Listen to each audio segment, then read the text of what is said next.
এই আলোচনাটা পদাংশযুক্ত শব্দ, বোধগম্য শব্দের প্রতিধ্বনি। পদাংশযুক্ত বোধগম্য শব্দ,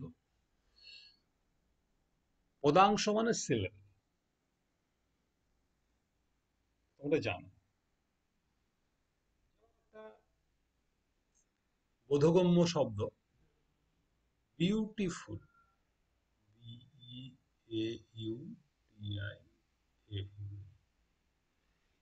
এই যে শব্দটা রয়েছে এটা বোধগম্য শব্দ। এতে মোট তিনটে পদাংশ আছে। Beautiful,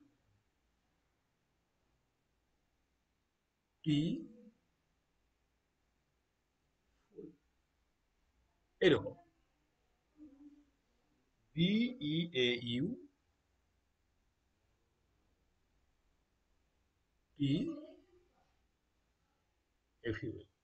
beautiful. তাহলে এখন ঘটনা হচ্ছে যে যেটা বোধগম্য শব্দ, এই বোধগম্য শব্দ যখন আমরা উচ্চারণ করি তখন এইরকম যে সিলেবেল রয়েছে বা পদাংশ রয়েছে, আমরা 1 সেকেন্ড সময়ে 5টি সিলেবেল উচ্চারণ করতে পারি। 1 সেকেন্ড সময়ে 5টি পদাংশ উচ্চারণ করতে আমরা পারি।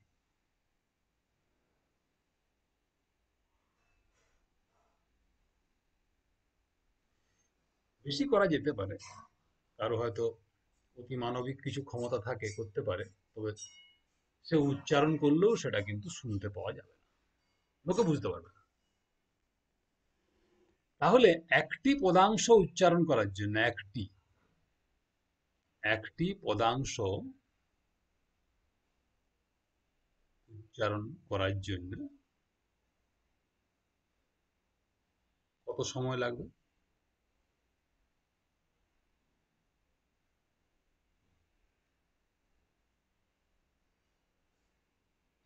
একের 5 সেকেন্ড। তার মানে যদি আমি ফুল কথা বললাম, এফিউএল একটা পদাংশ, ফুলটা আমার ফুলেই শুনতে হবে, তাহলে সেটা কিন্তু সময় লাগবে ফুল উচ্চারণ করতে 1/5 সেকেন্ড।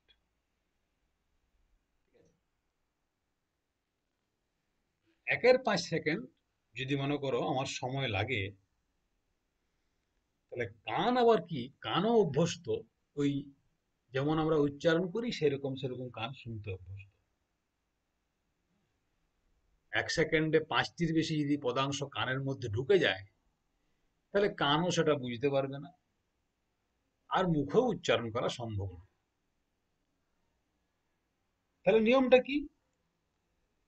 না, নিয়ম হচ্ছে কি, যে যদি একটা শব্দ সে এই হচ্ছে যে শুনছে এবং উচ্চারণ করছে সেই রকম একটা বিচিত্র ভঙ্গিতে দাঁড়িয়ে আছে, যাই হোক, এটা তার মুখ এবং এটা তার কান, ইয়ার, এবং এটা মাউথ, শব্দ উচ্চারণ করছে, উচ্চারণ করার উচ্চারিত শব্দ, পদাংশযুক্ত শব্দ ফুল বললো, সেটা ফুলটাই সে ফুলেই শুনবে। তাহলে কি হবে? না, তাহলে বুঝতেই পারছো যে এই যে এটি হলো একমাত্রিক শব্দ। একটি পদাংশ হলে একমাত্রিক, দুটি হলে দ্বিমাত্রিক, তিনটি হলে তিনমাত্রিক, ইত্যাদি ইত্যাদি। তাহলে তাকে শব্দটা যে শুনতে হবে 1/5 সেকেন্ড পরে এলে পরে সে শুনতে পাবে। 1/5 সেকেন্ড পরে যদি আসে শব্দটা, তবে গিয়ে শুনতে পাবে, আদারওয়াইজ সে শুনতে পাবে না। তাহলে এখানে যেতে এবং আসতে, এই যে ফুল কথাটি সে উচ্চারণ করলো, ফুল যেতে এবং ফুল আসতে, তার 1/5 সেকেন্ড সময় অতিবাহিত হওয়া দরকার। 1/5 সেকেন্ড। আচ্ছা, 1/5 সেকেন্ডের শব্দ কত দূর যায়? 1/5 সেকেন্ডের শব্দ যে দূরত্ব যায়, 1/5 সেকেন্ড সময়ে শব্দ যে দূরত্ব যায় তা হলো s = vt equal to 340 meter per second into 1/5 second is equal to 68 metre এটা হবে। তার মানে এই যে শব্দ যাবে এম থেকে ও বিন্দুতে যাবে, এটাই ও বিন্দু, একটাই বিন্দু। ও বিন্দু থেকে আবার ই বিন্দুতে ফিরে আসবে, তার জন্য অতিক্রান্ত দূরত্ব তাকে মিনিমাম হতে হবে 68 মিটার। তাহলে আগের মতো হিসেব করে এটা যেতে আসতে, যেতেও দূরত্ব এক্স, আসতেও দূরত্ব এক্স, অতএব এক্ষেত্রে 2x is equal to 68 metre. তাহলে এক্স ইজ ইকুয়াল টু হবে 34 মিটার, 34। তার মানে একমাত্রিক যদি শব্দ,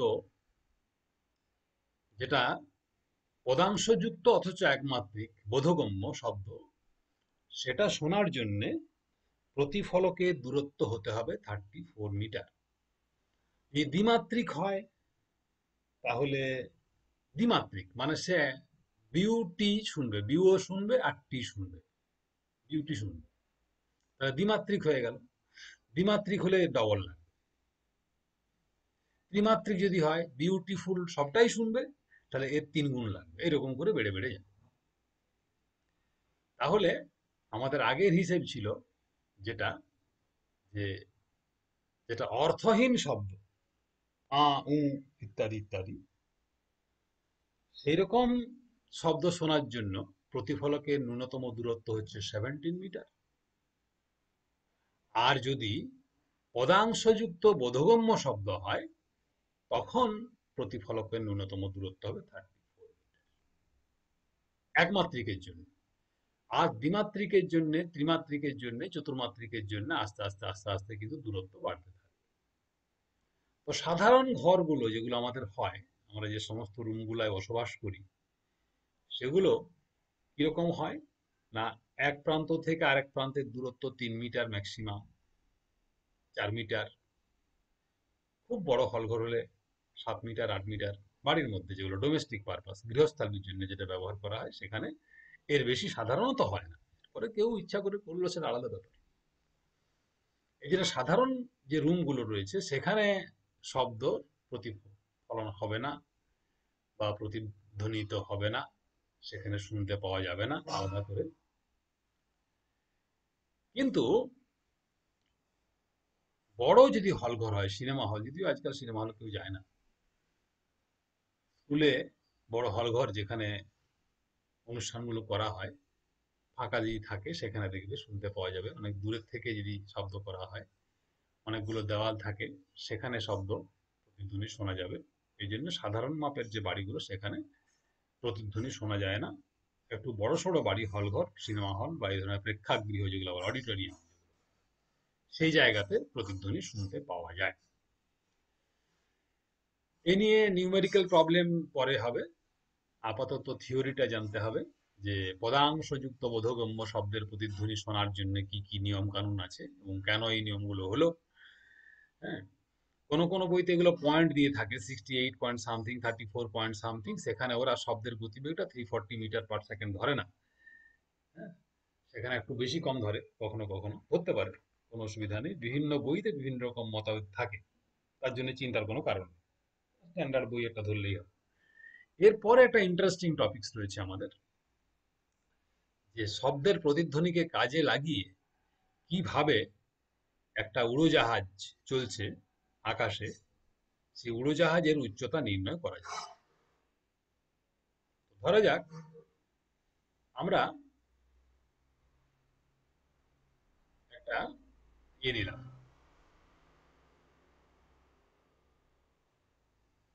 ছবি আঁকছি, এখানে দেখেছি প্রতিধ্বনির সাহায্যে বিমানের উচ্চতা নির্ণয়। তো ধরা যাক এ বিন্দুতে একটা বিমান, এই যে গোলটা একটা বিমান, এরোপ্লেন, সেটা এ থেকে সি এর দিকে যাচ্ছে, এই দিকের থেকে এই দিকে যাচ্ছে। এরপরে এ থেকে সি এর দিকে যখন যাচ্ছে, তখন এখান থেকে একটা শব্দ তৈরি করলো বিমানটা, একটা সাউন্ড তৈরি করলো, সাউন্ড তৈরি করে সেই সাউন্ডটা দেখো এইভাবে যাবে, এ থেকে ও বি বিন্দুতে যাবে শব্দ। এটা ভূমি, মাটি। সেখানে শব্দ প্রতিফলিত হবে, প্রতিফলিত হয়ে আবার শব্দটা এদিকে থেকে এদিকে গিয়ে যিনি বিমান চালাচ্ছেন তার কানে গিয়ে শব্দটা পৌঁছাবে। তো যিনি বিমান চালাচ্ছেন তিনি একটা সাউন্ড করে দিলেন, তিনি যেমন চালাচ্ছেন চালাচ্ছেন বিমানটা, তারপর অপেক্ষা করতে থাকলেন যে শব্দটা কতক্ষণ পরে এখান থেকে এখানে ফিরে আসে। এটা অপেক্ষা করতে উনি থাকবেন। তো আমরা ধরে নিচ্ছি শব্দের বেগ হচ্ছে ভি, ক্যাপিটাল ভি। আর বিমানের বেগ, সবই লিখবো এখনই, বিমানের বেগ স্মল ভি। শব্দের বেগ ক্যাপিটাল ভি, বিমানের যেটা বেগ সেটা স্মল ভি। আর এই যে ডি বিন্দু থেকে বি বিন্দু পর্যন্ত যে ভার্টিক্যাল, অর্থাৎ সরাসরি যেটা উল্লম্ব ভাবে যে উচ্চতাটা রয়েছে, এই উচ্চতাটা হচ্ছে গিয়ে এইচ। এইচ, এটা বি, ডিও রাখতে পারো, এইচও রাখতে পারো, কোনো অসুবিধা নেই। আর কি হলো না, যিনি বিমান চালাচ্ছেন টি সময় পরে শব্দটি শুনতে পেলেন। কোন শব্দ? না, যেটি তিনি করেছিলেন সেই শব্দটি টি সময় পরে তিনি তার প্রতিধ্বনি শুনতে পেলেন। তাহলে এই সমস্ত হিসেবগুলো আমাদের খেয়াল রাখতে হবে। প্রথমে বলেছি শব্দের গতিবেগ হচ্ছে ক্যাপিটাল ভি, বিমানের গতিবেগ হচ্ছে স্মল ভি, আর টি সময় পরে বিমান চালক প্রতিধ্বনি শুনতে পান। আর কি না, যে বি বিন্দু থেকে বি বিন্দু পর্যন্ত যে দূরত্ব বা উচ্চতা যেটা রয়েছে সেটা হচ্ছে এইচ। এই চারটা জিনিস তোমাদের খেয়াল রাখতে হবে, আদারওয়াইজ কিন্তু ব্যাপারটা গুলিয়ে যাবে। তাহলে এখানে লিখে দিই জিনিসগুলো, তাহলে আমাদের পক্ষে বুঝতে সুবিধা হবে। তাহলে মনে করি, এখানে লিখলাম, মনে করি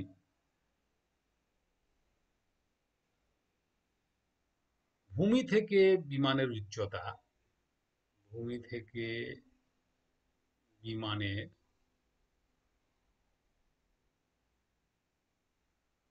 উচ্চতা সমান, এখানে আমার দেওয়া আছে বিডি, বিডি সমান এইচ। আর বিমানের গতিবেগ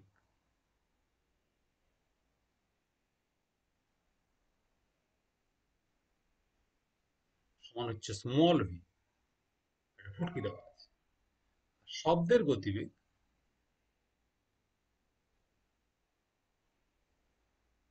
ক্যাপিটাল ভি, যেটা কর্নার করে আছে। আর কি না, আর বিমান চালক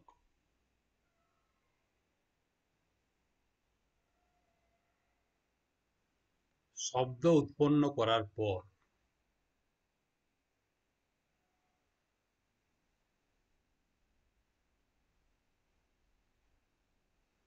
টি সময় পরে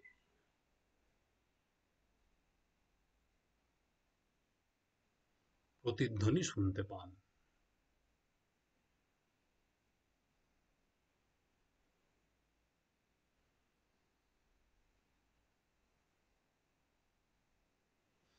ঠিক আছে? তাহলে আমরা বলতে পারি যে এসি যে দূরত্বটা হবে, এসি ইজ ইকুয়াল টু কত হবে না, AC is equal to small v into t. আবার AB plus BC, AB plus BC, শব্দ যাচ্ছে দেখো, শব্দ এখান থেকে আসলো, এখান থেকে সে এখানে গেল, এই টোটাল যে দূরত্বটা হবে সেটা হবে capital V into T. Okay, এরপরে দেখো দুটো ছবি আছে আমাদের, দুটো ত্রিভুজ রয়েছে এ ডি বি আর সি ডি বি। দুটো ত্রিভুজের আমরা বলতে পারি এই কোণটার সঙ্গে এই কোণটা সমান। আর কি না, আর এই বাহুটা যেটা রয়েছে এটা দুটো ত্রিভুজের এই সাধারণ বাহু। আর এই যে এডি, এসি, এসি হচ্ছে ভূমির সঙ্গে সমান্তরাল। তাহলে যদি এটি ভূমির উপরে লম্ব হয়, অভিলম্ব মানে তো লম্ব হয়, তাহলে এই যদি লম্ব হয় তাহলে এটিও লম্ব। তার মানে এই কোণটি 90 ডিগ্রি, এই কোণটি 90। তাহলে এডিবি ত্রিভুজ এবং সিডিবি ত্রিভুজের এই একটি কোণ, এই একটি কোণ, এই যথাক্রমে এই কোণ এবং এই কোণের সঙ্গে সমান সমান, আর এটি হচ্ছে সাধারণ বাহু। তাহলে ত্রিভুজ দুটি সর্বসম। আর ত্রিভুজ দুটি সর্বসম যদি হয় তাহলে AD is equal to DC আর AB is equal to BC. তাহলে এখানে ছোট্ট করে লিখছি, এখানে এটা তো জ্যামিতির প্রমাণ নয়, অত জ্যামিতির প্রমাণ বিশদে লিখতে হবে না এখানে। তাহলে এখানে ছোট্ট করে লেখা যেতে পারে যে ত্রিভুজ এ বি ডি ও ত্রিভুজ সিডিবি, সিডিবি সর্বসম। দেখো জ্যামিতি কোথায় কাজে লাগে। আমাদের ফিজিক্স পড়তে গেলে জিওমেট্রি কাজে লাগবে, সবই কাজে লাগবে, ম্যাথামেটিক্সের সমস্ত বিষয়ই কাজে লাগবে। তাহলে ABD O সিডিবি, A B B R সিডিবি, CBD বললেই চলে, সিবিডি সর্বসম বলে এডি সমান ডিসি আর এবি সমান বিসি। আবার দেখো এ থেকে সি পর্যন্ত গোটাটাই হচ্ছে ভিটি, স্মল ভিটি। তাহলে আমি বলতে পারি যে এই যে দূরত্বটা ডিসি, যে দূরত্বটা রয়েছে, ডিসি দূরত্বটা হচ্ছে গোটার দূরত্বের অর্ধেকটা হবে, কারণ এই দিকটার সঙ্গে এই দিকটা সমান। তাহলে আমরা লিখতে পারি অতএব DC is equal to small V T by. Clear? এই যে দূরত্বটা এটা হবে টোটাল দূরত্বের অর্ধেক। সিমিলারলি এই যে দূরত্বটা সেটা এই টোটাল দূরত্বের অর্ধেক। মানে আমরা বলতে পারি বিসি ইজ ইকুয়াল টু, আগের হিসেব অনুযায়ী এটা ক্যাপিটাল ভিটি বাই 2। তাহলে বিডিসি ত্রিভুজের, আবার জ্যামিতি, এখন ত্রিভুজ বিডিসি এর, এটা সমকোণ আগেই বলেছি, সমকোণী ত্রিভুজের এটা স্কোয়ার প্লাস এটা স্কোয়ার সমান এটা স্কোয়ার হয়। তার মানে লিখতে পারি এইচ স্কোয়ার বিডিসি এর DB square plus DC square, আমরা লিখছি এইভাবে DB square plus DC square, DB square plus DC square সমান বিসি স্কোয়ার। সব মানগুলো বসাচ্ছি। ডিবি মানে হচ্ছে H, or H square plus small V square T square by 4 VT by 2 তার whole square is equal to BC মানে হচ্ছে capital V T, or এই যে ইকুয়েশনটা আছে এখান থেকে আমরা পাচ্ছি or H square is equal to capital V square T square by 4 minus small v square T square by 4 is equal to T square by 4 common নিয়ে নাও, তারপরে থাকবে কি পড়ে থাকলে, না পড়ে থাকলো ক্যাপিটাল ভি স্কোয়ার और এইচ, और এইচ ইজ ইকুয়াল টু হবে রুট ওভার যদি করা হয় তাহলে টি বাই 2 পাবো, আর এটা রুটের মধ্যে ঢুকে যাবে। তারপর ঢুকে হবে ভি স্কোয়ার মাইনাস,